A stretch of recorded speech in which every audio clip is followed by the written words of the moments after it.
ऐसा ये साई दिगंबरा अक्षय रूपावतारा सर्व व्यापक तो श्रुति सारा अनुसया त्रिकुमारा बाबा ये काशे स्नान जपा प्रतिदिवसे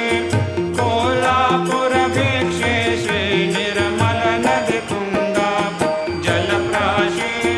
निद्रा माहुरदेशे ऐसा ये झोळे लोमतसे वाम करे त्रिशूल डमरो धारे भक्ता वरद सदा